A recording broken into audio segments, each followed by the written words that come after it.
A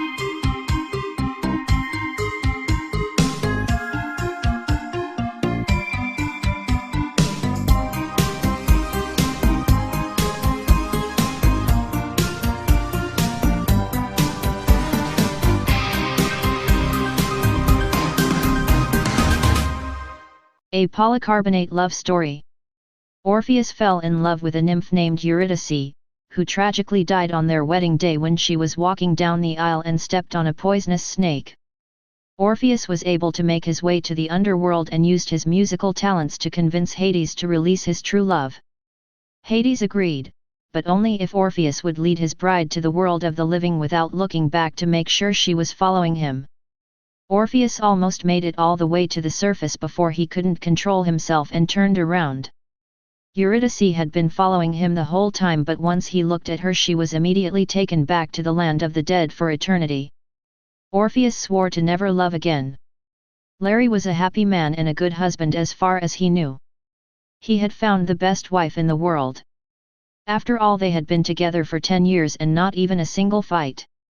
Larry was one of those guys that loved to be home, but somehow the boys would drag him out on the weekends, and somehow he would stumble in around 2 in the morning. His wife Sandy would be in her nightgown reading a Stephen King book, ready to help him into bed. The next morning she would have hot black coffee and bacon, eggs with a side of gravy. Alongside his coffee, she would always set 2 aspirin. She never asked him what he did or if he had done something he would regret. The day would proceed as normal. Sandy would go into grand details of the places she still wanted to visit, the places she had read about in her books. Larry had bought a 4-door red Buick. Sandy thought this would be a great travel vehicle. She would have distant memories of the stories her mother used to tell her about how her grandfather would load up the family in the car and drive them to all the spots down Route 66. Later that day, his brother invited him to a bachelor party. When Larry asked if it would be a wild one, his brother said no, we just got a bunch of beer and them new sex dolls. The guy getting married is a marketing head at one of the doll companies. They're giving away a free one to whomever shows up. What the hell am I going to do with a sex doll? Larry asked. Around this time his wife almost dropped the book she had her nose in, looked at Larry with a half smile. Half what the hell are you talking about look, the look that comes along with sharp knives and bad husbands being subject to the wife's targeting skills. Larry quickly put his brother on speakerphone. Larry, I don't care what you do with it, sell it, fuck it. I plan to sell mine, hell they run anywhere from $2,000 to $3,000 on eBay, I figure I stick that baby up on eBay for $500, the monkeys will bid it up there, for their chance at an unused sex doll. Larry looked over at his wife, and mouthed the words, can I? Sure, as long as you keep the damn thing in the closet, don't you dare get that polycarbonate creature anywhere near our bed. As soon as Larry hung up the phone, he noticed Sandy holding her left arm. Are you okay? He asked. Yes dear, I must have slept on it wrong or something, because it's very sore. This puzzled Larry, because she has never complained of any pain. You sure you want me to this thing, this bachelor party? Go on, I will be fine. May go to bed early and snuggle up with Mr. King here. Larry got himself ready and kissed his wife goodbye, climbed into the old Buick and headed to his brother's house. The bachelor party was uneventful. Larry thought to himself, who would marry a sex doll salesman, and then he thought of Sandy and wondered what she saw in him. As the party wound down, people started to leave. His brother caught a ride with another one of his friends, taking his gift with him. Larry looked around and didn't see any more dolls. He asked the husband-to-be where was his. The short red-haired man somewhat reminded him of them actors that played Leprechaun in B-movies, the bad Scottish ones.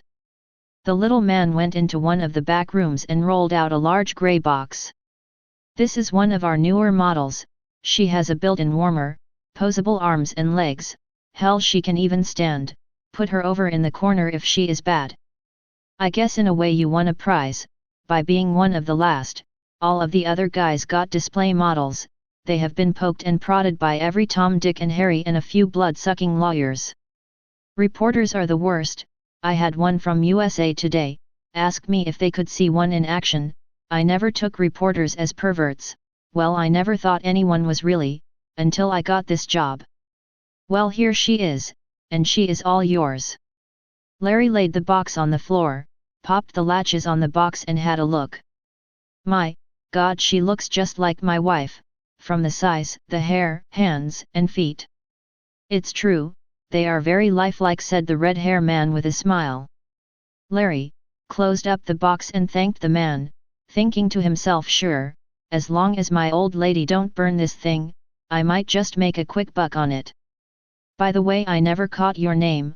I know I should know it being here and all, but admittedly I don't. No worries, Larry, most just call me Aaron. Have fun with that doll, and give a good hello to your wife for me. Larry wheeled the box out to this car. Whomever designed the dolls and the travel cases really thought of everything. The box had little wheels that acted like a dolly. I guess it's good, and you go on a trip or need to load her on a plane or something, Larry thought as he slid the oversized box into the back seat of his car. This time, Larry wasn't drunk, so maybe his wife would have mercy on him. He has never had a fight with her and there is no reason to start. Larry hated driving at night, but tonight was different. He felt like he had someone with him. On the way back to his house, he felt like he was falling asleep. His head would nod back and forth, the car would sway across the double lines, and every time he would feel a tap on the shoulder. As if his rider had gotten out of the box somehow and was trying to keep him awake. As Larry pulled into the drive, he heard that familiar sound of the gravel popping and cracking under his tires. After a person lives somewhere for a while, they know every sound the house makes, how the land behaves, even if they don't realize it, they do. He pulled the object out of the back seat and wheeled it to the porch, pulling out his key and pushing it into the old lock. The door slowly swung open, revealing a very quiet house. Sandy must be in bed, he thought to himself as he pulled the box into the house and shut and locked the door. Larry parked the box in the living room, popped the locks thinking it would be a good idea to let this thing air out for a bit. Moments later, he slid into bed beside his wife, whom had fallen asleep. With a hardback copy of Stephen King's Desperation, he grabbed the book, doing his best not wake her up, bookmarked her page and set it on the glass table that was beside the bed. Turning off the reading light, he found himself fast asleep. He didn't wake up to bacon. This morning, he woke up to the sound of Sandy's voice, and it was still dark out.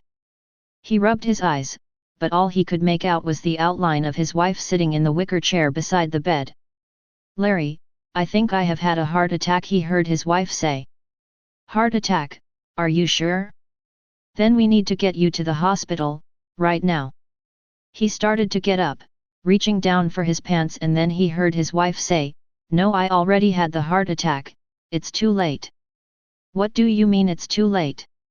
You're sitting there talking to me, if you're talking you're alive. The voice flipped the reading light on. Larry rubbed his eyes again and again. What he saw had him asking Sandy if this was a dream or a nightmare. To his horror, there was the sex doll holding his wife's lifeless hand. The thing spoke like his wife, moved like his wife. Larry pointed and screamed, What have you done to my wife, you silicone abomination? Larry, clam up a minute, let me explain, or at least try to. The way I think this happened, before you got home last night I had another pain in my arm, it moved to my chest. Honestly, Larry, I thought it was gas. I fell asleep reading. Thank you for bookmarking my page, by the way. Sometime in the middle of the night, I woke up grabbing my chest. After that I don't remember much. The world felt hot, and then I woke up in this thing. I have been sitting in this chair for the past 2 hours, trying to put it all together. This felt like his wife, but how could this be? What do we do, Sandy? What do we do? Larry asked as tears hit the silk sheets that acted as if they were a death shroud for his wife.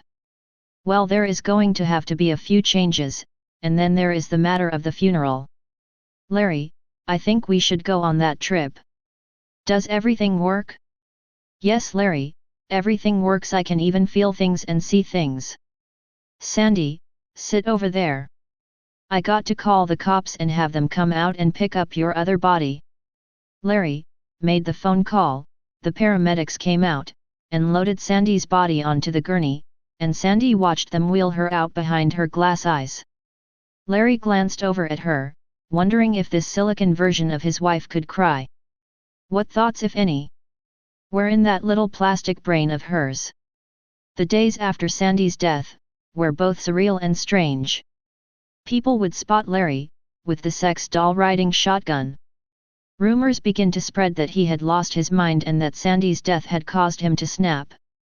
When asked why the doll was in the car and at the funeral, he would simply answer, "I needed something to talk to." Anyone that knew Larry accepted the answer and would tell himself or herself that is how he was coping. After all, they were together for 15 years. About a week later, Larry's brother received a call from Larry. "Keep an eye on the house I decided to take the road trip me and Sandy never got to take. Now I have a second chance." This is a story of plastic romance and the road trip. Two people that were in love never got to take on one of the many dark American black roads. Their first stop is Maine.